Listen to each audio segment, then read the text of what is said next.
तुम यहाँ आए हो सेल्फ रियलाइज करने। तुम अपने को आत्मा समझ परमात्मा बाप से सुनो, देही अभिमानी रहने का अभ्यास करो। प्रश्न है, कई बार बच्चों से कोई पूछते हैं कि तुमने आत्मा का साक्षात्कार किया है, तो तुम उन्हें कौन सा उत्तर दो? उत्तर है, बोलो हाँ, हमने आत्मा का साक्षात्कार किया है। आत्मा ज्योति बिंदु है। आत्मा में ही अच्छे या बुरे संस्कार है। आत्मा की सारी नॉलेज अभी हमें मिली है। जब तक आत्मा का साक्षात्कार नहीं किया था, तब तक देह अभिमानी थे। अभी हमें परमात्मा द्वारा गॉड रियलाइजेशन और सेल्फ रियलाइजेशन हुआ है। गीत, न वह हमसे जुदा होंगे, न उल्फत दिल से निकलेगी। ओम शांति। मीठे मीठे रूहानी बच्चों ने यह गीत सुना। रूहानी बच्चे कहते हैं, शरीर द्वारा ऐसे कोई कभी नहीं कहेंगे कि हम मर मिटेंगे साधु संतों के ऊपर। बच्चे जानते हैं हमको उनके साथ जाना है, यह शरीर छोड़ देना है। इसलिए कहते हैं, यह शरीर छोड़ करके हम चले जाएंगे बाप के साथ। बाप आए ही है साथ ले जाने। यह बहुत समझ की बात है। बच्चे बुलाते हैं, हम पतितों को आकर पावन बनाओ। फिर क्या करूं? यहाँ तो नहीं छोड़ जाएंगे। ये सारी दुनिया पतित है। इस पतित दुनिया से पावन दुनिया में ले जाने के लिए बाप आए हैं। हम आत्माओं को साथ ले जाएंगे। ये सारी दुनिया विशेष यानी विकारी है, यह भी तुम जानते हो। तुम किसी को विकारी पतित कहेंगे तो भी बिगड़ पड़ेंगे। मनुष्यों को समझाना बड़ा युक्ति से है। महिमा करनी है एक बाप की। अभी तुम बच्चों को नॉलेज मिली है, बड़ी समझ से बात करनी है। तुम कहते हो, शिव बाबा समझाते हैं, भगवान उवाच, मनुष्य सब पतित है। पतित तो भगवान हो नहीं सकता। पतित पावन को बुलाते हैं क्योंकि पतित है। देहधारियों को भगवान नहीं कह सकते। भगवान निराकार शिव को कहा जाता है। शिव के मंदिर भी बहुत है। पहले जब एक बात को समझ लेवे तब ठहर सकेंगे।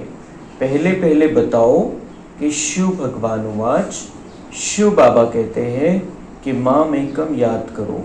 उनको अपना शरीर है नहीं। ब्रह्मा विष्णु शंकर को भी अपना सूक्ष्म शरीर है, देखने में आता है। यह तो देखने में नहीं आता है। उनको कहा ही जाता है परम पिता परमात्मा। तुम भी कहेंगे, हम आत्मा एक शरीर छोड़ दूसरा लेता हूं। तो बाबा कह रहे हैं कि दुनिया वालों को, सबको जो आपने समझा है, इन सब बातों को दुनिया वालों को समझाना है कि पतित पावन एक ही है। उसे बुलाया है पावन बनाने के लिए, तो फिर वो लेकर जाएगा साथ में, पावन दुनिया में लेकर जाएगा। ये पतित दुनिया है, सभी आत्माएं पतित है। तो अगर मैं यहाँ पर आऊँ तो फिर मैं क्या करूँ आकर? आपने मुझे बुलाया है पावन बनने के लिए, और पावन बन जाते हो आप तो इस पतित दुनिया में कैसे रखूंगा मैं आपको? तो मुझे आपको वापस लेकर जाना पड़ेगा पावन दुनिया में। ये पतित दुनिया है, विकारी दुनिया है।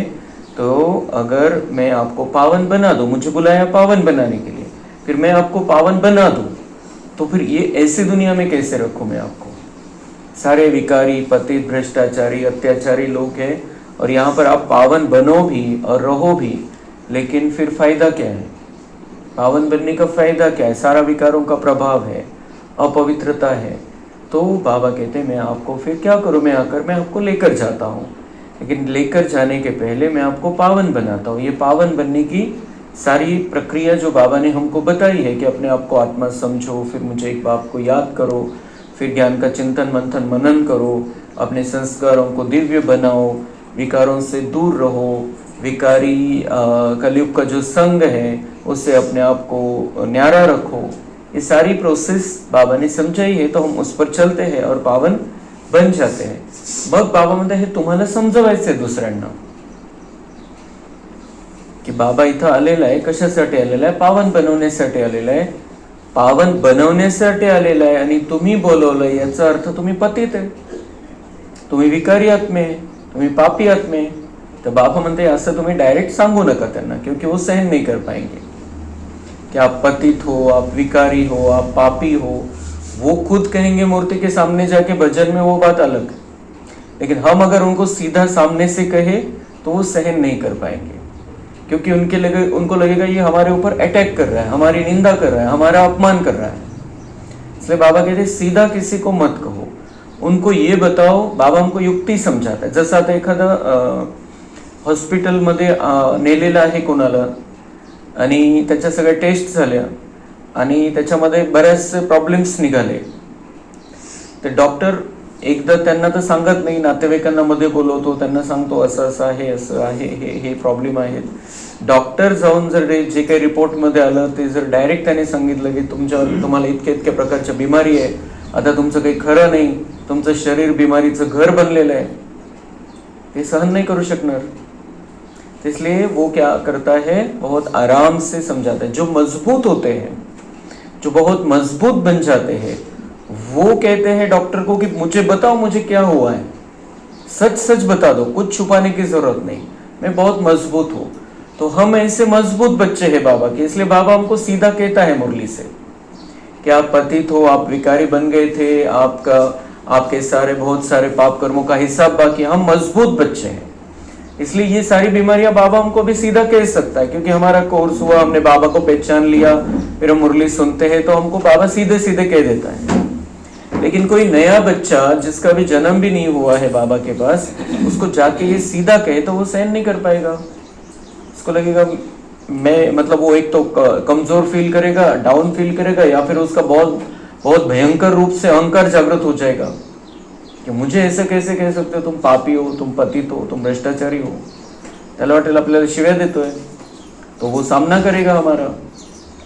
तो इसलिए बाबा समझाते हैं युक्ति से बता। और क्या युक्ति बताइए बाबा ने? पहले तो अपने आप को आत्मा समझो, आप बहुत प्योर हो, बहुत अच्छे हो, आपके अंदर 7 गुणों के अलावा कुछ भी नहीं था पहले, आप भगवान की संतान हो।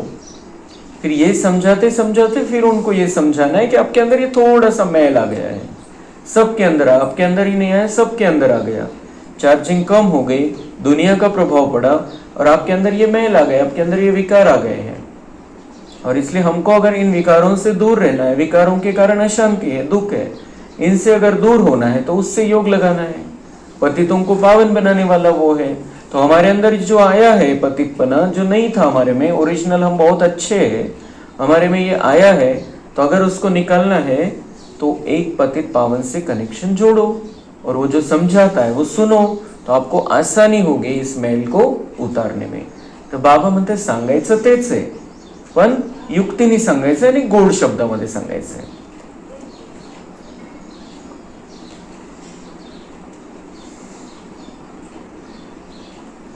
तुम कहेंगे हम आत्मा एक शरीर छोड़ दूसरा लेता हूं। तुमने अपनी आत्मा का साक्षात्कार किया है। बाबा कह रहे हैं तुमने अपनी आत्मा का साक्षात्कार किया है। साक्षात्कार किया है मतलब साक्षात जान लिया है हमने अपने आप को पहचान लिया है। भगवान कह रहा है, भगवान के महावाक्य, आपने साक्षात्कार किया है। जिन्होंने साक्षात आत्मा को देखा है, अगर उसको ज्ञान नहीं है तो कोई समझ में नहीं आएगी बात। और सिर्फ देखा है, भगवान आत्मा को देखा, खुद को देखा, भगवान को देखा, साक्षात्कार कर लिया, लेकिन समझ नहीं है, चिंतन नहीं है, कनेक्शन नहीं जोड़ा है, आत्मा क्या है, कहाँ रहती है, कहाँ से आई है, कुछ पता नहीं है, तो वो डायरेक्ट देखने से भी क्या फायदा है। लेकिन हमने तो अपने आप को जान लिया है बहुत अच्छी रीती से। साक्षात्कार कशाला म्हणतात? इंटरव्ह्यूला पण म्हणतात। इंटरव्ह्यू, कोणाची आपण मुलाखत घेतोय, कोणाशी बातचीत करतोय, उसको भी साक्षात्कार कहा जाता है। तो हमने तो ये इस तरीके का साक्षात्कार किया। दुनिया वाले भक्ति के हिसाब से साक्षात्कार समझते देखना, आंखों से देखना, और वो देखने जो दिखता है उस पर विश्वास रखते हैं दुनिया वाले। विज्ञान भी जो दिखता है उस पर विश्वास रखता है, लेकिन दिखने से समझ थोडी मिळते। समझ थोडी, जर कोणाला दिसलं जरी पॉइंट, छोटासा पॉइंट आहे, आत्मा दिसली जरी तरी त्यातून समझ थोड़ीच मिलती है। मैं आत्मा कौन हूँ, कहाँ से आया हूँ, क्या करना है मुझे, अब मेरे अंदर 84 जन्मों का रिकॉर्ड भरा हुआ है, शरीर में कहाँ रहता हूँ, ये तो मतलब ज्ञान सुनना पड़ेगा, समझना पड़ेगा, वो अनुभव करना पड़ेगा मन और बुद्धि के आधार से, तब उसको कहेंगे कि समझ में आ गया है, बुद्धि में बैठ गया। दिखने से थोड़ी होता है। वो तो हमने 3 दिन पहले रामनाथ भाई का क्लास सुना, तो रामनाथ भाई बता रहे थे कि मैं भक्ति मार्ग में था, बहुत अभ्यास किया सभी शास्त्रों का, सब कुछ उसमें से बहुत सारी पढ़ाई की, फिर ये ज्ञान मिला। फिर लेकिन उस पढ़ाई में जितने भी शास्त्र पढ़े, जो भी पढ़ा, उसमें ये आत्मा कहाँ से आई है, कहाँ जाना है, शरीर में कहाँ रहती है, आत्मा का आया है कंसेप्ट, लेकिन कहाँ रहती है, क्या करती है, कहाँ से आती है, कैसे ये सारा खेल चलता है, कुछ भी नहीं है उसके अंदर, क्लियर कुछ भी नहीं है। तो उनको समझ नहीं मिली। लेकिन यहाँ आने के बाद आत्मा का परिचय मिला, परमात्मा का परिचय मिला। फिर उन्होंने सोचा कि मुझे देखना चाहिए, मुझे वो पता करना है, कारण ते भक्तीचे संस्कार होते, नवीन नवीन जेव्हा होते ते मधुबन मध्ये गेले, अचानक तिथं राहिले बरेच दिवस, 7-8 महिने सुरुवातीलाच गेले बरोबर। आणि त्यांचा सुरुवातीचा जो काळ होता की मी हे सगळं जाणलं, पण मला बघितलं पाहिजे, तर म्हणून ते खूप त्यांनी ते त्या भावनेने ते बसले आणि बाबांनी त्यांना ते दाखवलं। पण नुसतं दाखवलं म्हणून त्यांचं कार्य थोडीच झालं, त्यानंतर त्यांनी तो अभ्यास केला, मग ती क्लॅरिटी झाली, सगळं ज्ञान समजलं, मग ते पक्के बनले। सिर्फ दिखने से उनकी इच्छा थी, बहुत इच्छा थी, भक्ति थी, भक्ति से ज्ञान में उनको ट्रांसफॉर्म करना था बाबा को, तो इसलिए बाबा ने उनको दिखा दिया। देखने की इच्छा थी उस भाई की, तो बाबा ने दिखा दिया, क्योंकि वो भक्ति में थे, भक्ति का सारा माहौल था उनके घर में भी, तो उनको इधर लाने के लिए, पक्का करने के लिए जरूरत लगी बाबा को कि इसको, ये बच्चा बहुत अच्छा है, बहुत आगे जाएगा, लेकिन उसको देखने की इच्छा है। तो बाबा ने उनकी वो इच्छा भी पूरी कर दी। 2 घंटे तक बाबा ने अपना डायरेक्ट साक्षात्कार उनको कराया था। 2 घंटे तक वो देखते रहे थे। तो वो हर एक का अपना अपना, आपल्याला बघायची, हर एक का अपना अपना वो है कि मुझे देखना है या नहीं देखना है। अगर हमारा ज्ञान पक्का है, हमारा निश्चय पक्का है, तो हमको कोई जरूरत ही नहीं है देखने की, कोई जरूरत नहीं। उनको भक्ती से ज्ञान में आना था, ती त्यांची ती ट्रान्सफॉर्मेशनची वेळ होती, आणि त्यांना बाबांना लगेच आणून पक्क करायचं होतं, कारण त्यांच्याकडून खूप सेवा घ्यायची होती बाबांना, ड्रामा अनुसार वो सब होता है। तो उनको वो हुआ और वो पक्के बन गए, नहीं तो वो कई साइंटिस्ट बन जाते, कुछ अपना जॉब करते थे। इसलिए बाबा ने उनको वो कराया साक्षात, लेकिन हमको जरूरत नहीं है, हमको जरूरत थी भी नहीं, इसलिए बाबा ने हमको नहीं दिखाया। और आगे चल के जिस साक्षात्कार की जरूरत होगी, सतयुग का साक्षात्कार कराना होगा, कुछ कराना होगा, हम अगर पक्के बन के रहे, तो बाबा ने कहा है लास्ट में सारे साक्षात्कार आप करोगे, बाहर हाहाकार और आपको अंदर ही अंदर आप रहोगे अपने स्थान पर, और आपको हर बात का मैं साक्षात्कार करा दूंगा, तो आपको समझ में ही नहीं आएगा विनाश कब आया, कब कुछ हो गया, कुछ समझ में नहीं आएगा। ऐसा भी होगा, या फिर हमें साक्षात्कार बाबा कराएगा, हमारी स्थिति ऐसी बन जाएगी जो उसका प्रभाव नहीं आएगा हमारे ऊपर, और हम सारी दुनिया को सकाश देते रहेंगे उस समय। तो हमको बस पक्का बन के रहना है, बाबा का बन के रहना है। समझ सारी मिल गई है, पता चल गया है सब कुछ। अब कोई साक्षात्कार की आशा नहीं। अगर ड्रामा में होगा किसी बात का साक्षात्कार कराना है तो बाबा करा देगा। तो बाबा कहते तुमने अपनी आत्मा का साक्षात्कार किया है। भक्ति मार्ग में साक्षात्कार के लिए 9 भक्ति करते हैं, परंतु भक्ति करने वालों ने कभी साक्षात्कार नहीं किया है। कितनी बड़ी बात बाबा कह रहे हैं। भक्ति मार्ग में 9 भक्ति करते हैं, 9 भक्ति के बाद साक्षात्कार करा देता है। भावना का भाड़ा बाबा कहता है कि मैं देता हूँ उनको साक्षात्कार, जिस चीज का चाहिए वो दर्शन करा देता। हनुमान के रूप में, राम के रूप में, जिसमें उनकी भावना है मैंने साक्षात्कार करा दिया।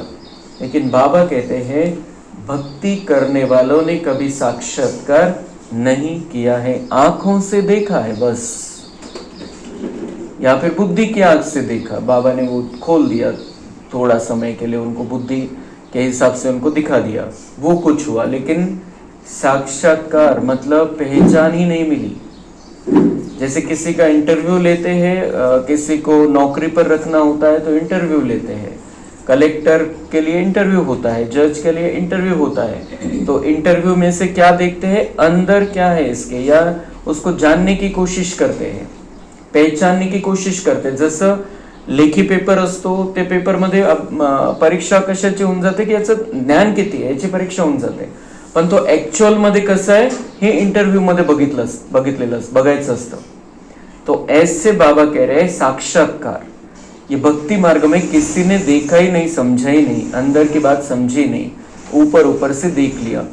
तो भक्ति मार्ग में इतने साक्षात्कार हुए हैं, बाबा कह रहा है भक्ति वालों ने कभी साक्षात्कार किया ही नहीं है, किया ही नहीं है। सिर्फ वो भावना पूरी हो गई बस। साक्षात्कार का मतलब जाना ही नहीं है, पहचाना ही नहीं है, क्लियर हुआ ही नहीं उनको। वह क्या चीज है यह बिल्कुल नहीं जानते। देख लिया, जैसे विवेकानंद को भी साक्षात्कार हुआ था, आत्मा, वो आत्मा आई यहाँ से निकल के वहां गई, ऐसा दिखा था उनको कुछ।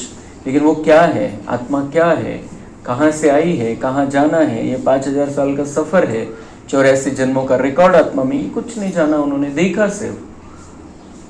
तो वो क्या चीज है यह बिल्कुल नहीं जानते हैं। कहते हैं, सिर्फ कहते हैं वह निराकार है।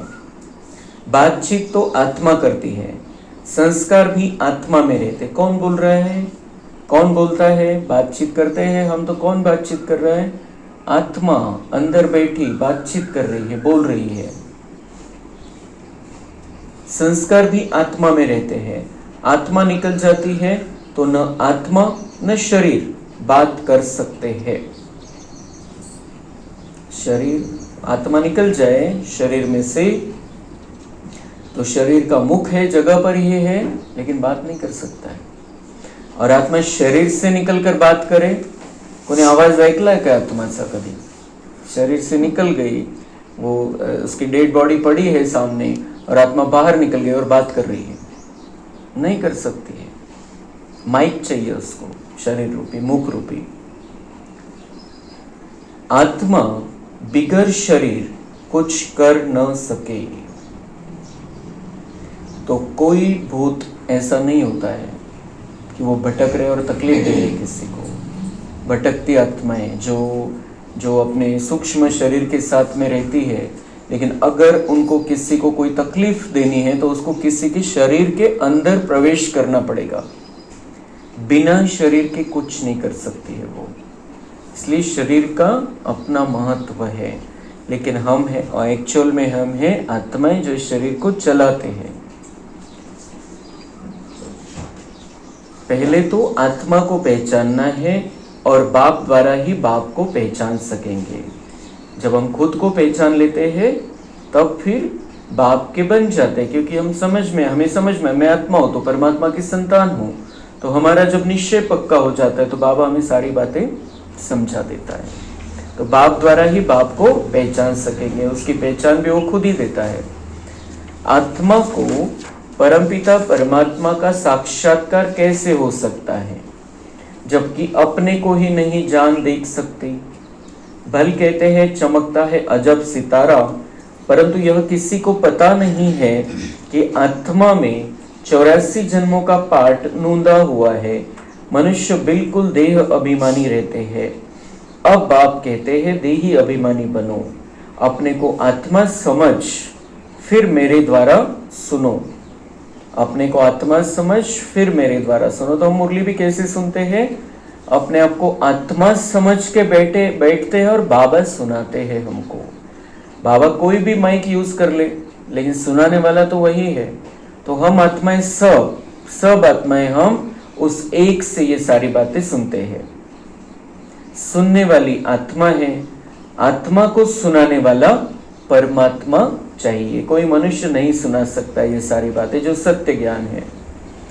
मनुष्य को समझाने वाला मनुष्य ही होगा। यह आत्मा का ज्ञान किसी को है नहीं, इसलिए कहा जाता है पहले आत्मा को जानो, सेल्फ रियलाइज करो। सेल्फ रियलाइज करो मतलब खुद को पहचानो, खुद को आत्मा जानो, समझो, पहचानो। आत्मा खुद ही कहती है। आत्मा को हम रियलाइज कैसे करें? यह थोड़ी किसी को पता है हमारी आत्मा में कैसे सारा पार्ट भरा हुआ है। साधु सन्यासी आदि कोई बता न सके। बाप को ही आकर बच्चों को सेल्फ रियलाइज कराना पड़ता है। बाबा कहते ये मेरा ही पार्ट है, आप आत्मा लेकिन शरीर भान में आ जाते हो तो फिर इसमें से दूसरा कोई आपको निकाल ही नहीं सकता है। मुझे ही आपको ये क्लियर कराना पड़ता है कि आप आत्मा हो। बाप कहते हैं अपने को आत्मा समझ, मुझ निराकार परमपिता परमात्मा से सुनो। आत्मा और परमात्मा जब मिले तब यह बातें हो। बाबा म्हणते माझी आणि तुमची भेट झाल्यानंतरच हे सगळं होईल। जेव्हा मी तुम्हाला तुमचा परिचय देईल, माझा परिचय देईल। असं भक्ती मार्गामध्ये कोणी माझा परिचय तुमचा परिचय तुम्हाला देऊ शकत नाही, कारण देहभानामध्ये सगळे। मला येऊन सगळ्यात पहिले देहभान खत्म करावा लागतो। तुम्ही स्वतःला शरीर समझताय, फिर मनुष्य को समझाएगा तो वो देहभान की बातें समझाएगा, और वही सुनते आए हम द्वापर से। इसलिए ये जब हम मतलब मुरली भी अगर हम देहभान में सुने तो उसका कोई फायदा नहीं है, कुछ भी फायदा नहीं होगा, प्रैक्टिकल जीवन में कोई फायदा नहीं होगा। जब हम समझेंगे मैं आत्मा हूं और इस आत्मा का ये सारा सफर चल रहा है, मुझे जाना है परम धाम, आना है सतयुग में, जब ये हमारे बुद्धि में बिल्कुल क्लियर होगा, मुझ आत्मा को बाबा तैयार कर रहा है, मुझ आत्मा पर मैल चढ़ा हुआ है, उसको बाबा ज्ञान स्नान करा रहा है, तो फिर इस मुरली का फायदा होगा, अंदर बातें जाएगी और प्रैक्टिकल जीवन में दिखाई देगी। देह भान में अगर हम मुरली सुन रहे हैं, मुझे बाबा सुना रहे हैं, मैं शरीर, मैं मेरा ये पद, मेरी ये पोजीशन, मेरे पास ये धन, ये घर, बंगला, गाड़ी, ये सब मेरा, और फिर हम मुरली सुन रहे हैं, तो उसका कोई फायदा नहीं, जीरो फायदा होगा। इसलिए बाबा कहते तुम्हारी और मेरी मुलाकात होगी तब ही ये बातें समझ पाएंगे। तो मुरली के समय भी हमारी बाबा के साथ मुलाकात होती है। किसकी? आत्मा की, परमात्मा के साथ मुलाकात। हम देह के रूप में अगर यहाँ बैठे, अगर देह समझ कर यहाँ बैठे हैं, तो बाबा से वैसी मुलाकात नहीं, और हम समझ नहीं पाएंगे। इसलिए जब हमारी मुलाकात होती है, आत्मा की मुलाकात परमात्मा के साथ, तब फिर ये बातें अंदर जाती है, हम समझ पाते हैं बाबा को क्या कहना है। बाबा हमारा ओरिजिनल रूप देखता है, हम कैसे थे पहले और फाइनल क्या बनने वाले हैं, आत्मा। उस रूप से वो देखते हुए बाबा ये बातें समझाता है। नहीं तो हम फिर ये आज के जीवन के साथ उसको जोड़ते रहेंगे, मेरा तो ऐसा है, मेरे तो ऐसे हिसाब किताब है, ये सारा घर, ये परिवार, ये प्रॉब्लम, वो प्रॉब्लम, ये जब बुद्धि में है तो बाबा की बात अंदर जाती नहीं है। जब हमें यहाँ बैठना है मुरली सुनने के लिए, अपने आप को ओरिजिनल रूप में स्थित करके बैठना है। मैं आत्मा हूँ, मैं परमात्मा की संतान हूँ, परमात्मा मेरे परम पिता है, परम शिक्षक है, परम सद्गुरु, और मुझे वो समझा रहे हैं, आज कुछ स्पेशल बातें समझा रहे हैं, मेरी उनके साथ अभी मीटिंग चल रही है और भगवान मुझ आत्मा को समझा रहा है। जब ये रहेगा बुद्धि में, तब ये सारी बातें अंदर जाए। इसलिए बाबा कहते हैं कब समझेगा, कब क्लियर होगा, जब हम और तुम मिले। अगर हम देहभान में हैं तो बाबा से मिलन ही नहीं है हमारा, मिल ही नहीं रहे, तो बातें कैसे होगी, कैसे समझ पाएंगे। इसलिए हम, बाबा ने जो हमें ये संकल्प दिया कि अभी मुरली से पहले योग करना है, तो वो स्थिति बनती है हमारी कि मैं आत्मा हूँ, मैं आत्मा हूँ। फिर वो आत्मिक स्थिति में रहते हुए हम बाबा के महावाक्य सुनते हैं, तो वो जो हम स्थिति को सेट कर लेते हैं अपने मन बुद्धि को, तो ये बातें अंदर घुसती है, जाती है, असर करती है, फिर हम उसको यूज कर सकते हैं।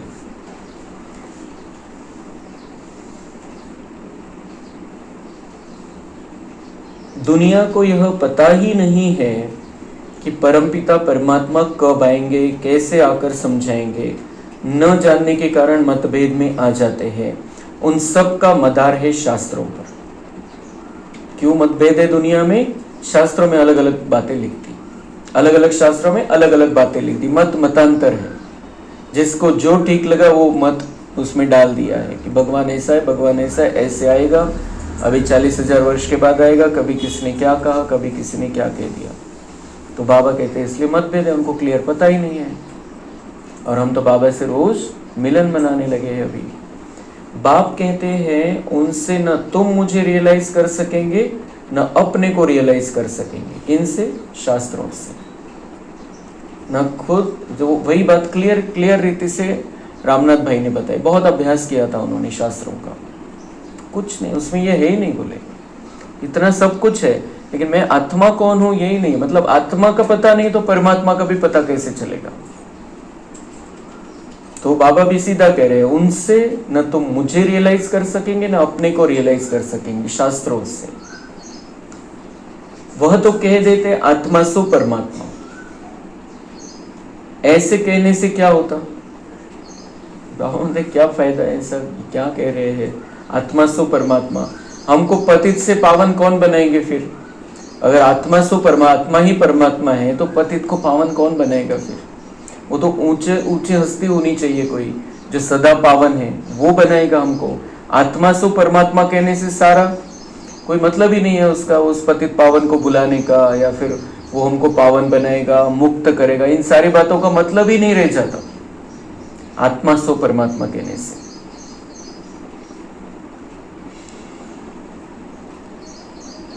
त्रिकालदर्शी कौन बनाएंगे हमें फिर? पतित से पावन कौन बनेगा? त्रिकालदर्शी कौन बनेगा? और आत्मा ही परमात्मा है तो पतित से पावन कौन? मतलब ये सारी बातें बिल्कुल बुद्धि में फिट बैठनी चाहिए हमारे। किसी को समझाने के लिए बहुत काम में आएगी ये। त्रिकालदर्शी कौन बनाएगा हमको? पतित से पावन कौन बनाएगा? कोई भी आत्मा और परमात्मा का ज्ञान तो दे नहीं सकते। इसलिए तुम कहते हो जो आत्माएं अपने बाप को नहीं जानती वो नास्तिक है। वो फिर कह देते जो भक्ति नहीं करते वो नास्तिक है।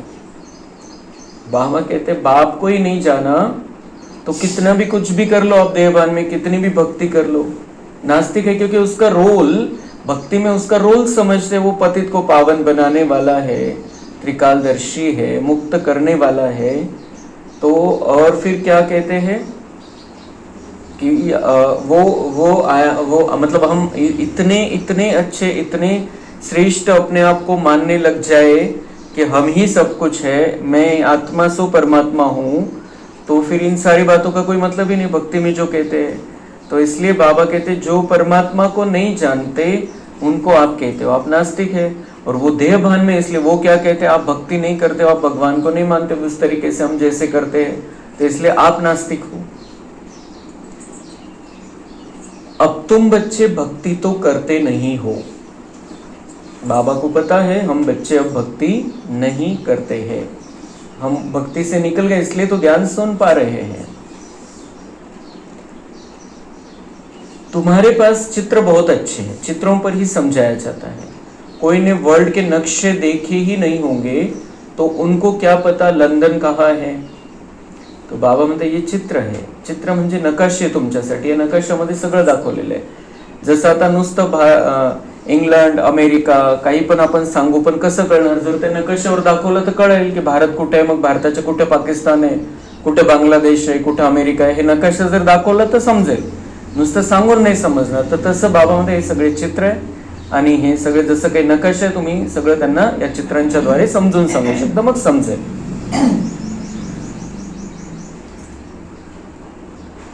तो जिन्होंने नक्शे देखे नहीं होंगे उनको क्या पता लंदन का, अमेरिका कहाँ है, जब तक टीचर बैठ मैप पर समझाए. इसलिए तुमने ये चित्र बनाए हैं, परंतु डिटेल में कोई समझ नहीं सकते. सूर्यवंशियों ने यह राजधानी कहाँ से ली. तो बाबा कहते ये चित्र बनाए हैं, ये शॉर्ट में समझा सकते हैं चित्रों पर, लेकिन डिटेल में कब समझेंगे? जब मुरली सुनेंगे. जब मुरली सुनेंगे ये सारी बातें जो मुरली में आती है वो थोड़ी हम चित्रों पर इतना थोड़ी समझा सकते. बाबा तो ज्ञान का सागर है, इसलिए वो जो गहराई है ज्ञान की वो तो मुरली जब सुनेंगे तब समझ में आती है. इसमें से हम दिखा सकते ऐसा ऐसा ऐसा है, जैसे नकाशामध्ये दाखवू शकतो आपण, पण बाकी सगळ्या जर गोष्टी समजून घ्यायच्या असतील तर डिटेलमध्ये मुरली ऐकावी लागेल. मुरलीमधून सगळं काही बाबा रोज वेगवेगळ्या गोष्टी क्लिअर करत जातो. तो डिटेल में कोई समझ नहीं सकते. सूर्यवंशियों ने यह राजधानी कहाँ से ली, फिर चंद्रवंशियों ने कैसे ली, क्या सूर्यवंशी से लड़ाई की. तुम समझते हो सबको वर्षा एक बाप से मिलता है. सूर्यवंशी चंद्रवंशी तो विश्व के मालिक है, दूसरा कोई धर्म ही नहीं होता है, लड़ाई की बात ही नहीं. अभी तुम समझते हो हम विश्व के मालिक बनते हैं, ऐसे नहीं कि सूर्यवंशियों से चंद्रवंशियों ने जीता या युद्ध चली. नहीं, अलग अलग घराना होता है. जसं आपण बघतो की कोणाला जर काही राज्य जर हातामध्ये घ्यायचं असेल तर एक तर इथे आपल्याकडे निवडणुका असतात आणि पहिले लढाया व्हायच्या जर ते राज्य ताब्यात घ्यायचं असेल तर. बाबा म्हणताय पण सूर्यवंशी आणि चंद्रवंशीमध्ये कुठल्याही प्रकारची लढाई झाली नाही. वेगवेगळ्या घराण्याचे, सूर्यवंशी घराणा वेगळा, चंद्रवंशी घराणा वेगळा. लक्ष्मीनारायणच्या 8 गद्द्या चालणार आणि नंतर जशी यांची चार्जिंग कमी झाली त्यांची चार्जिंग ते फ्रेश आलेले आत्मा परमधाम मधून त्रेतायुगामध्ये रामाच्या हातामध्ये मग ते राज्य ट्रान्सफर होईल. असं नाही की लढाई केली त्या 8व्या लक्ष्मीनारायणशी आणि मग त्यांनी राज्य ताब्यामध्ये घेतलं. वो सारा कुछ बराबर ठीक समय पर ड्रामानुसार वो होगा. चेंज जो होना है, घराना चेंज होगा, राज्य वंश चेंज होगा और उनके हाथ में राज्य आ जाएगा. वो सारा कुछ बराबर खूप सुंदर प्रकारे ती प्रोसेस होईल. लेकिन लड़ाई का कोई विषय द्वापर तक है ही नहीं. अब तुम्हारी बुद्धि में यह चित्रों की सारी नॉलेज है. स्कूल में भी स्टूडेंट पढ़ते हैं तो बुद्धि में सारी नॉलेज आ जाती है. छोटे बच्चों को किताब में दिखाया जाता है ये हाथी है, ये फलाना है. अब तुम इस ड्रामा को जान गए हो, ये सारा चक्र बुद्धि में है. यह है सारी नई बातें और इन बातों को ब्राह्मण कुल ही समझेंगे.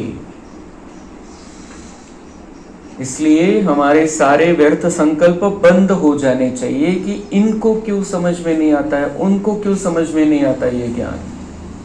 इतकं चांगलं ज्ञान आहे त्यांना का बरं समजत नाही. मग आपल्यालाच डाऊट येऊन जातो की ज्ञानामध्येच काही कमी तर नाहीये. उनको अभी इतने होशियार लोग बैठे, उनको नहीं समझ में आता ये बातें. वो कुछ ना कुछ निकालते हैं उसमें से, कोई ना कोई बातें निकालते हैं. इसलिए जो कमजोर आत्माएं हैं बाबा के बच्चे, उनको लगता है ये ज्ञान में कुछ कमी आहे, काहीतरी प्रॉब्लेम, म्हणजे आपणच कुठेतरी चुकतोय की आपण म्हणजे असं होऊन जातं की आपण या ज्ञानामध्ये चालतो, हीच चूक आहे आपली. यहां तक हो जाता है अगर कोई कमजोर बुद्धि वाला है तो, क्योंकि इनको ये इतने होशियार है, इनको नहीं समझ में आता, ये तो दूसरा कुछ निकाल रहे इसमें से. इनके पास तो इसके लिए, इसको तोड़ने के लिए अलग अलग पॉइंट है. इनके पास तो बहुत बढ़िया पॉइंट है, कितना सुंदर लॉजिक दिया इन्होंने कि ये गलत कैसे किया है. तो वो कच्चे बच्चे उसी कारण से दूर हो जाते.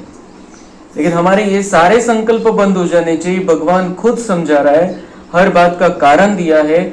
अगर वो जो कुछ भी निकालते हैं इस ज्ञान में, कमियां निकालते हैं, कुछ ना कुछ लॉजिक देते हैं अपना, अगर वो रोज बैठकर मुरली सुने तो उनका क्लियर हो जाएगा सब कुछ. वो ऐसे ऊपरा ऊपरी सुन लेते हैं कुछ बातें, और हम भी सिर्फ इतना डिटेल में थोड़ी उनसे बात कर सकते हैं. हर बात की जो डिटेल बाबा हमको समझाता है और अलग अलग पॉइंट्स आ जाते हैं, तो इतना थोड़ी हम किसी के साथ बैठ के किसी को सुना सकते हैं। इसलिए वो जब सुनेंगे, रोज आएंगे, जब वो जैसे बाबा ने कहा आत्मा समझकर बैठकर फिर सुनेंगे, तो फिर ये बातें उनको सारी क्लिअर हो जाएगी। वरवर तर कोणी काही, आणि दुनियेमध्ये पण म्हटलं जातं, आणि जे कोर्टामध्ये केसेस होतात त्याच्यामध्ये पण वकिलांचं हे असतं मेन, की तुम्ही कमी काढत चला, फक्त समोरच्याची कमी काढणं सगळ्यात सोपं आहे। त्याच्यामध्ये काय प्रॉब्लेम आहे, त्याच्या केसमध्ये काय प्रॉब्लेम आहे ते काढत चला। कोणावरती आरोप करणं, एलिगेशन्स लावणं खूप सोपं आहे, आणि ते करा, म्हणजे समोरच्याची केस कमजोर करा, हे समजवलं जातं। तो ऐसे ही दुनिया में भी ये समझते हैं कि उनको ये म्हणजे ते लॉजिक त्यांच्या पद्धतीने व्यवस्थित नहीं देऊ शकत। ऐसा नहीं है तो ऐसा क्या है, फिर आप समझाओ कि ऐसा कैसे होगा, फिर ये भगवान कैसे आता होगा, कब आता होगा, फिर ये दुनिया को कोण चला, इतकं सुंदर रीतीने सगळं चाललेलं आहे, इतके सूर्यमाला सगळ्या बनलेले आहे, सूर्य आपल्या जागी स्थिर आहे, दिवस रात्रीचं चक्र चालू है बरोबर। तो ये सारा कुछ कोई ने तो सेटिंग की होगी, कुछ न कुछ किसी न किसी, कोई तो उसको नियंत्रण करने वाली शक्ति होगी, किसी आधार से तो चलता होगा। फिर आप बताओ कि ये दुनिया कैसे चलती है। फिर अगर आप ये नहीं मानते हो तो आप बताओ, लेकिन उनके पास वो नहीं है, लेकिन इधर आरोप लगा सकते हो, ऐसा नहीं, असं कसं राहील, असं कसं होईल। तो इसलिए वो उनको अगर उनका भाग्य है, मुरली सुनेंगे, समझ जाएंगे। हमारा प्रभाव उनके ऊपर होना चाहिए। वो कितनी भी 1000 बातें अच्छी बता दे या इस ज्ञान को तोड़ने वाली बातें बता दे, हमें उनके प्रभाव में बिल्कुल नहीं आना है, क्योंकि भगवान सीधी बात कहता है कि वो ये बातें कौन समझ सकेगा, जो ब्राह्मण कुल के हैं वही समझ सकेंगे। जो संगम युग में आते हैं, जो ब्राह्मण बनते हैं और जो फिर देवता बनने वाले हैं, वही इन बातों को समझ सकते हैं, दूसरों को समझ में नहीं आएगी।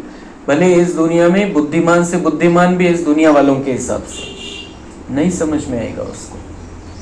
ये भाग्य होना चाहिए, ब्राह्मण कुल में आने का भाग्य होना चाहिए। जैसे बाबा ने कल कहा कि आप भगवान की गोदी में आ गए हो, बाबाने आपल्याला दत्तक घेतलेलं आहे, तर त्यांना जर दत्तकच घेतलं नाही आहे परमेश्वराने, तो उसकी बातें उनको समझ में नहीं आएगी। इसलिए एक सारा व्यर्थ, अभी आज के बाद हमारा कोई व्यर्थ नहीं चलना चाहिए। अगर किसी भी बात के कारण कोई कुछ बोल देता है गलत, कि असं कसं राहील, असं कसं होईल, आणि असं झालं तर कसं होईल, ये कुछ भी बोलते हो, हमारे नियम मर्यादाओं के बारे में कुछ भी बोलते हैं, बिल्कुल हमें उनको सकाश देनी है, उनको शांति देनी है, उनको ईश्वरीय प्यार दे देना है, उनके अंदर कुछ नॉलेज की अगर हम प्रकाश डाल सके तो डालना है, लेकिन उनका जो अंधकार है उनकी बुद्धि में, उस अंधकार का प्रभाव हमारे ऊपर नहीं होना चाहिए। तो बाबा कहते हैं इन बातों को ब्राह्मण कुल ही समझेंगे, दूसरे तो बैठ फालतू डिबेट करेंगे। जो ब्राह्मण कुल के नहीं है ते फक्त डिबेट, वाद विवाद घालतील आपल्याशी।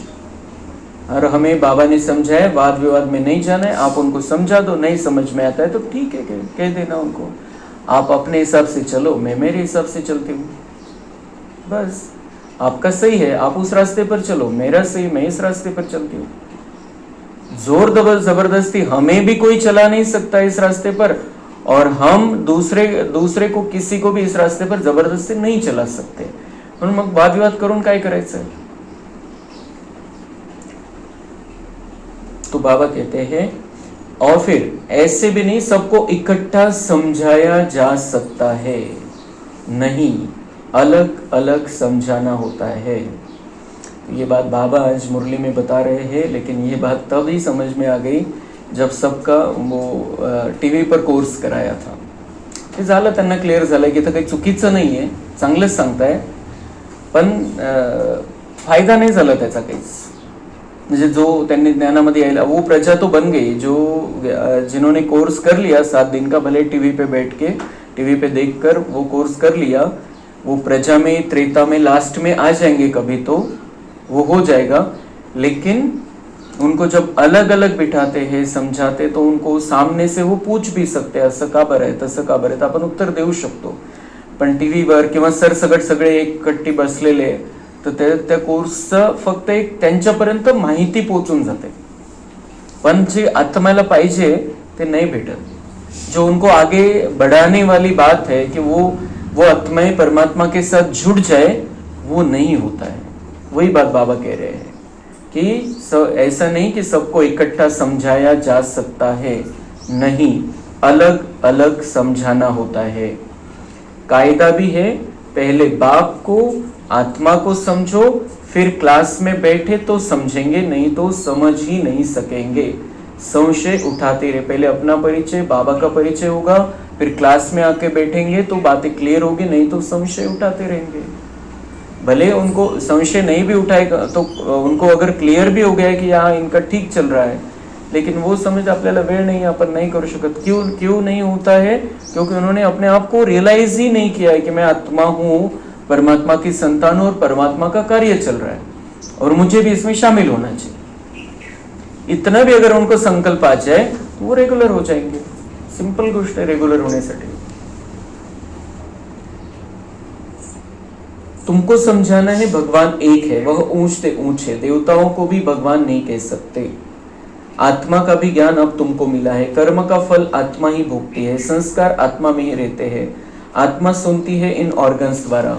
भगवान बाप एक है, वर्षा उनसे मिलता है। बाबा ने समझाया है तुम अपने को आत्मा निश्चय करो और बाप से बुद्धि योग लगाओ। जन्म जन्मांतर भक्ति करते आए हो, हनुमान के भी पुजारी होंगे तो हनुमान को याद करेंगे, या श्री कृष्ण के पुजारी होंगे तो श्री कृष्ण को याद करेंगे। अभी तुमको समझाया जाता है तुम आत्मा हो, तुम्हारा परमपिता परमात्मा है, उनको याद करने से ही बाप का वर्षा मिलेगा।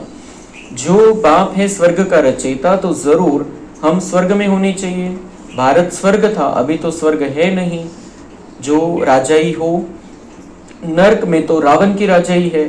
हमारी राजधानी कैसे चली, फिर नीचे उतरे, कुछ भी नहीं जानते। अभी तुम जानते हो पुनर्जन्म लेते लेते हमको नीचे उतरना ही है। अब फिर बाप कहते हैं मुझे याद करो तो तुम पावन बनेंगे, स्वर्ग का वर्षा मिलेगा। हम बाप के बनते हैं तो बाप का वर्षा मिलता है, परंतु जब तक तमो प्रधान से सतो प्रधान न बने, योग से पावन न बने, तब तक वर्षा मिल न सके। बाप कहते हैं मुझे याद करने से तुम्हारे विकर्म विनाश होंगे, विकर्माजीत बनेंगे, यह गारंटी है, समझानी देनी पड़ती है। यह भी जानते हैं सारी दुनिया आकर मत नहीं लेंगी, यह मुश्किल है जो तुम सारी दुनिया को मत दो। अभी सबकी कयामत का समय, बाबा कहते हैं सारी दुनिया आकर यहाँ तुम्हारे से मत नहीं लेगी, तुम्हारे से सलाह नहीं लेगी, तुम ये सारी बातें उनको समझा नहीं पाएंगे, तुम नहीं, मतलब वो मुरली तो सुनेंगे नहीं, वो तो अलग ही बात है, लेकिन बाबा कहते तुम्हारे से भी कोई आके मत नहीं लेंगे। मतलब जितने भी बाबा के बच्चे सारी दुनिया में फैले हुए हैं, सब उनके पास नहीं पहुंचेंगे। भगवान से जुड़ना तो अलग बात, मुरली सुनना अलग बात, लेकिन हमसे भी सब नहीं जुड़ पाएंगे। जो जितने भी बाबा के बच्चे 140 देशों में नहीं जुड़ पाएंगे, सिर्फ संदेश मिल जाएगा हर एक को, वो आया हुआ है। मतलब वो ये पॉम्पलेट पहुंच जाएगा या टीवी से मिल जाएगा या किसी भाषण से मिल जाएगा, लेकिन ऐसा नहीं कि वो बैठकर हमारी मत ले, बाबा की क्या मत है वो हम उनको दे सके कुछ मिनट बैठकर। बाबा कहते वो भी सबका भाग्य नहीं है।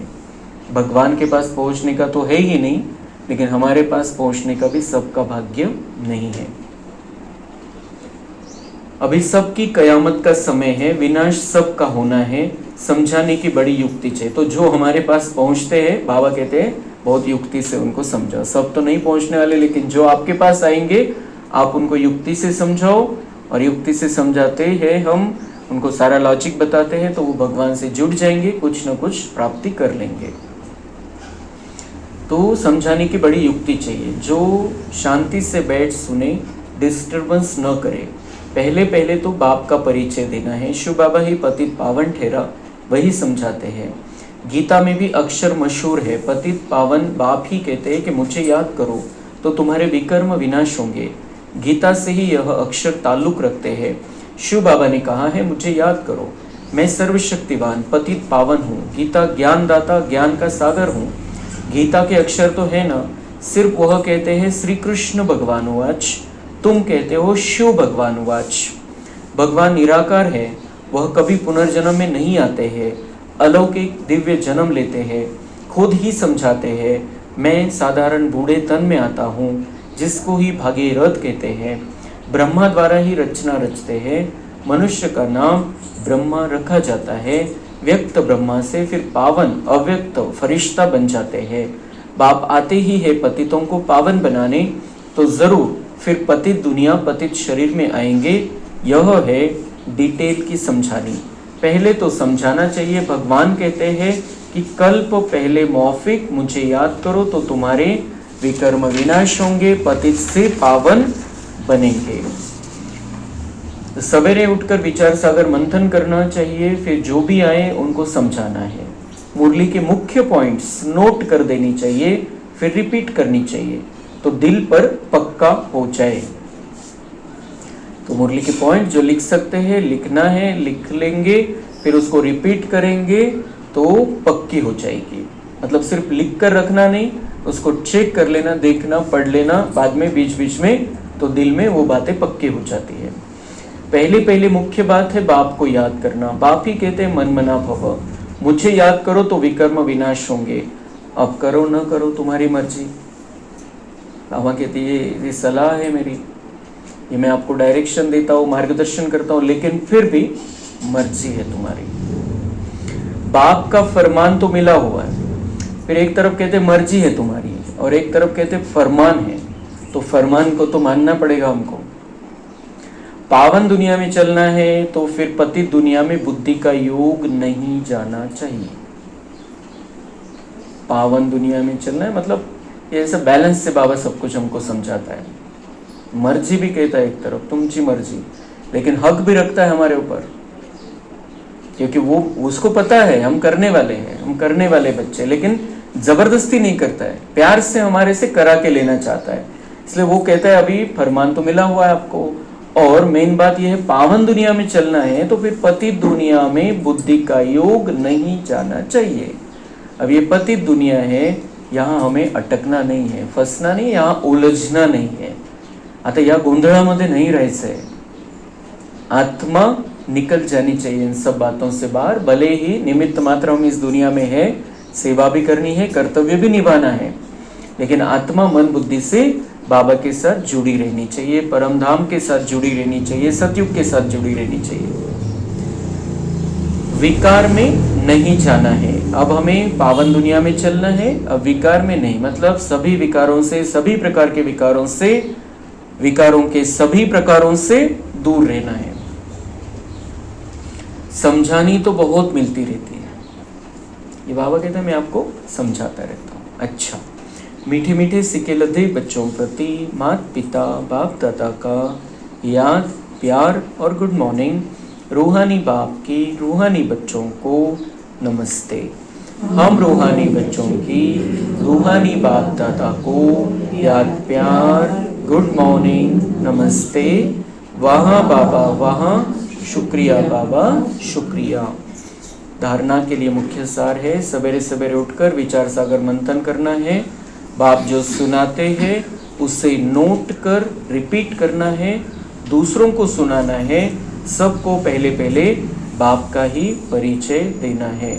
पावन दुनिया में चलने के लिए इस पतित दुनिया से बुद्धि योग निकाल देना है। इस पतित दुनिया से बुद्धि योग निकाल देना है। यहाँ रहते हैं, यहाँ की दुनिया में अटकते हैं, तो यहाँ वालों के वाइब्रेशन हम कैच करते हैं।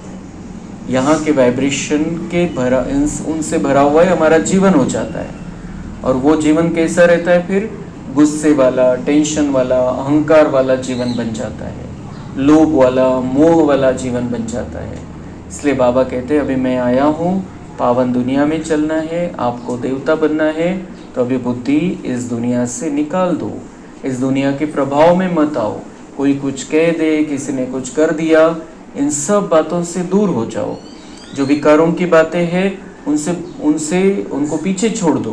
वो जीवन जी लिया जो जीना था। 2500 वर्ष से विकारी जीवन जी रहे हैं, अभी संगम युग में आ गए हैं, संगम युग का जीवन जीना है, सतयुग में पहुंचना है, परम धाम जाके। वरदान है, नंबर 1 बिजनेसमैन बन। एक एक सेकंड या संकल्प में कमाई जमा करने वाले पदम पति भव। नंबर 1 बिजनेसमैन वह है जो स्वयं को बिजी रखने का तरीका जानता है। बिजनेसमैन अर्थात जिसका एक संकल्प भी व्यर्थ न जाए, हर संकल्प में कमाई हो। जैसे वह बिजनेसमैन एक एक पैसे को कार्य में लगाकर पदम गुना बना देते हैं, ऐसे आप भी एक सेकंड या संकल्प कमाई करके दिखाओ, तब पदमपति बनेंगे। इससे बुद्धि का भटकना बंद हो जाएगा और व्यर्थ संकल्पों की कंप्लेंट भी समाप्त हो जाएगी। जो बड़े बड़े बिजनेसमैन होते हैं, हम देखते हैं उनको सारे परेशान रहते हैं, सब बिलकुल त्याच चक्करमध्ये राहतात की मला इथून हे कमवायचं आहे, हे पाहिजे ते पाहिजे, आता इकडे भाव वाढले तिकडे कमी झाले, हे करायचंय, आता हे खरेदी करायची आहे, हा जो पैसा आहे त्याचं मग मी काय करू, त्याचं इकडे इन्वेस्ट करायचंय, इकडे प्लॉट घे तिकडे जमीन घे, वो सब उनका वही चक्कर में रहते हैं। शेयर मार्केट में पैसा लगाना उनका वही चलता है, फोन पे वही चलता है, सब आपस में बैठेंगे तो बिजनेस की बातें चलती है और छोड़ के एक सेकंड में सब जाना है। और जिनके लिए किया वो कहते हैं उन्होंने अपना कर्तव्य किया। तो बाबा कहते हैं आप ऐसे बिजनेस, उनसे वो प्रेरणा लो कि वो कैसे एक एक सेकंड भी उसका महत्व रखते हैं कि एक सेकंड जाएगा तो ये कमाई जाएगी, इतनी कमाई मेरी लॉस हो जाएगी अगर मैं इसमें ध्यान नहीं दूं। अगर मैंने ध्यान दिया शेयर मार्केट में और एक सेकंड में कुछ कम में शेयर्स मिल रहे हैं, उसको ले लिया तो इतने मुझे कमाई हो जाएगी, तो वो सेकंड का भी उसके लिए महत्व है।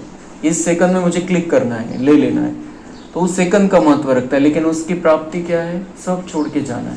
और अंत में अभी कयामत का समय है, कितना भी कमा लो सब मिट्टी में मिल जाने वाले। फिर भी कितनी मेहनत करते हैं, सब पता है, सबका देखा आहे। त्यांच्यासारखे बिझनेसमॅन त्यांनी बघितलेले, जे अचानक इतकं सगळे प्रॉपर्टी कमवली, अटॅक आला, गेले, इतना सब कुछ था लेकिन बीमारी लग गई, सब छोड़, वो कुछ नहीं कर पाए। बड़े बड़े डॉक्टर्स को दिखाया, कुछ नहीं हो पाए। सब देखते हैं अपने बिजनेसमैन आसपास वालों का, लेकिन फिर भी नहीं सुधरते हो। वही चक्कर, इतकी सेटिंग ती कमाईचे इतकी लालच लागलेली असते की त्या चक्कर मध्ये राहतात। तो बाबा कहते वो उदाहरण सामने रखो, कुछ प्राप्ति नहीं है फिर भी क्या कर रहे हैं, और आपको तो आप एक सेकंड करो अगर ये कमाई, तो वो सब साथ में जाने वाला है, रिकॉर्ड हो रहा है अंदर। तो इसलिए वो एक एक सेकंड प्राप्ति भी है और एक एक सेकंड गंवाना भी है। अगर हम यहाँ के चक्कर में रहे तो हमने गंवा दिया जो जमा कर सकते थे। इधर के चक्कर में आ गए, इस दुनिया में उलझ गए, परेशान हो गए, टेंशन ले लिया, गुस्सा कर दिया, हम कमाई जमा करने के बदले 1000 गुना अपना लॉस कर रहे हैं। तो बाबा कह रहे अच्छा बिजनेसमैन बनो और जो कमाई साथ आने वाली है उसमें अपना समय लगाओ। आप सब कुछ कर रहे हो, बिजनेस कर रहे हो, उधर खेती में काम कर रहे हो, सब कुछ कर रहे हो, लेकिन वो करते हुए कमाई चालू रहनी चाहिए जो साथ में आने वाली है। इस कमाई के पीछे वो कमाई को नहीं छोड़ना है। और लॉस तो बिल्कुल होना नहीं चाहिए, लॉस बिल्कुल होना नहीं चाहिए। काम विकार, क्रोध, लोभ, मोह, अहंकार अगर आया तो लॉस हो रहा है। और वो लॉस अगर हमने एक बार गुस्सा कर लिया, तो परिणाम क्या होता है, ते कॉर्टिसॉल नावाचं एक रसायन असतं जे ब्रेन मधून निघतं आणि ते मग संपूर्ण शरीरामध्ये पसरतं। आणि जर आपण त्याच्यानंतर राग केलाच नाही तरी पण ते सगळं क्लिअर व्हायला 72 तास लागतात। ते जे पसरवलेले पेशीमध्ये राग काहीच केला नाही आपण, त्याचा एकदाच केला फक्त, त्याला जर क्लिअर करायचं, त्या रागाला नंतर काहीच केलं नाही आपण, त्या रागालाच क्लिअर करायचं, एकदा केलेल्या एका सेकंदाच्या रागाला क्लिअर करायचंय। तो जो कॉर्टिसॉल पसरलेला ते केमिकल नील व्हायला 72 तास लगता। तो केस मतलब ये सारे विकारों के बारे में है। अगर अलग अलग टाइप के वो केमिकल्स निकलते हैं और सारे शरीर को खराब करते हैं, मन बुद्धि को कमजोर कर देते हैं, आत्मा को शक्तिहीन बना देते हैं, और शक्तिहीन कमजोर आत्मा भगवान से कैसे योग लगाएगी, उनके साथ मीटिंग कैसे मनाएगी। आज जो बाबा ने कहा मेरे और तुम्हारे मिलने से सारी बातें होती है, तो हम आत्मा समझ के उसके साथ बैठ ही नहीं सकते फिर, क्योंकि देवबान है, वो केमिकल निकले हुए हैं अंदर, तो ब्रेन भी मिलन नहीं मनाने देता है वैसे भगवान के साथ। इसलिए विकारी बातों से, ये पतित दुनिया से हमें बिल्कुल दूर हो जाना है। संगम युग में रह के परम धाम जाने की और सतयुग में आने की तैयारी करनी है। कोई लॉस अभी एक सेकंड का भी नहीं होना चाहिए। पक्का अच्छा श्रेष्ठ दिव्य पवित्र बिजनेसमैन हमको अब बनना है। स्लोगन है, जो मांगता है वो खुशी के खजाने से संपन्न नहीं हो सकता। कितनी बड़ी बात है, बहुत बड़ी बात है ये. जर हे झालं तर दुनियेमध्ये जितके मानसिक रोग पसरलेले सगळे संपून जातील. खुशी क्यों गायब है, मानसिक रोग क्यों लगे हैं? क्योंकि एक्सपेक्टेशन है, कुछ चाहिए मुझे, कोई मुझे प्यार दे, कोई मुझसे अच्छे से बात करे, इनसे इन्होंने ये करना चाहिए, उन्होंने वो करना चाहिए. ये मांग नहीं, ये भीख है. जो कर रहा है, जैसा कर रहा है, उसका उसका पार्ट है. हम समझा सकते हैं, मार्गदर्शन कर सकते हैं, लेकिन करना उसके हाथ में. इसलिए हमारे हाथ में जो है वो हमको करना है. हमारे हाथ में है हमको खुश रहना है. हमको बाबा से खुशियां लेनी है, ज्ञान से खुशियां लेनी है, ज्ञान का डांस चलता रहे अंदर, ये हमारे हाथ में है. चाहे कुछ भी हो जाए, हम खुश रह सकते हैं. हमारे हाथ में खुश रहना या नाराज होना. अगर किसी बात में और व्यक्ति में अगर वो ताकद होती तो हर एक की वही पोझिशन रहती. कोणी एखाद्याने कोणाचा अपमान केला तो म्हणतो ठीक आहे जाऊ दे. एखाद्याने अपमान त्याच दुसऱ्या व्यक्तीचा केला, त्याच व्यक्तीने त्याच प्रकारचा अपमान केला तो दगड उचलतो. एखाद्याने अपमान केला, त्याच टाइपचा अपमान केला तिसऱ्या व्यक्तीचा, तो डायरेक्ट खून करायला तयार होऊन जातो. और बाबा के बच्चों को क्या बाबा ने बताया है? किसी ने आपका अपमान कर दिया, बेचारा परवश है, आप रहमदिल बन जाओ. उसको शांति की जरूरत है, उसको प्यार की जरूरत है, आप उसको शांति दो, उसको प्यार दो.